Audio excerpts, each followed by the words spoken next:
Hey folks, Fox here. Just want to take a few moments and talk to you guys a little bit about the colors with my Eldar army.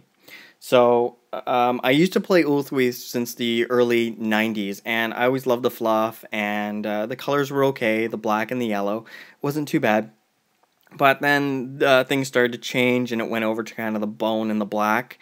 I was still okay with that. It still looked good, but I really wanted my army to pop, so I did an entire army repaint. If you guys can look back in a few years ago, and I did like a repaint of the entire army. So what I did is I went with a blue-white color scheme with some greens as mostly power weapons and gems.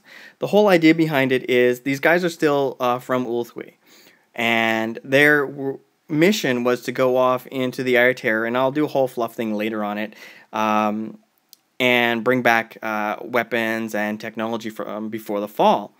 So they did that for a few hundred years, came back to Ulthwee, and they're like, whoa, whoa, whoa, wait a minute. You guys were in the Eye of Terror way too long. You've got to be tainted. You can't come back. Sorry, no. So, that happening, the army, being closer to the Eye of Terror than Ulthwee, their psychic abilities were just that much more pronounced. And their connection with the Wraithbone was, again, that much more pronounced. So the Wraithbone actually absorbed some of that sad feelings and turned blue, in that whole melancholy, upset that they can't go home kind of thing. So what I did is I start off with a black base coat, and then I apply some shadow gray. Once I do the shadow gray, I throw on some ice blue, and again, some of these color change names might change over the years, right? Then I've got the Ulthuan gray, which I touch on for usually any Wraithbone stuff, like Wraithbone armor and helmets and things.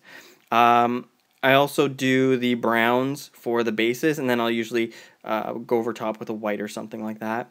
For any of the gemstones and power weapons, I'll do the green, the scorpion green. For the power weapons, I'll usually start off with a Dark Angel's green and then build up to a scorpion green. So overall, that's the idea with the army. I hope to show you guys some more stuff when it comes to Dark Eldar soon, and later on I'll touch on the fluff for the two armies that I have. So with that said, hopefully you guys enjoyed this. If you have anything that you guys want to share about why you've selected the colors for your army, maybe you have, like ultramarines, but you went with a shade of different blue because you prefer this, or you created your entirely new chapter, or new, pretty much anything really. So just kind of let me know. I'm just kind of curious on how you guys kind of went about selecting your colors, or if there's any kind of fluff behind them. So with that said, I will talk to you guys later. Thanks so much, folks.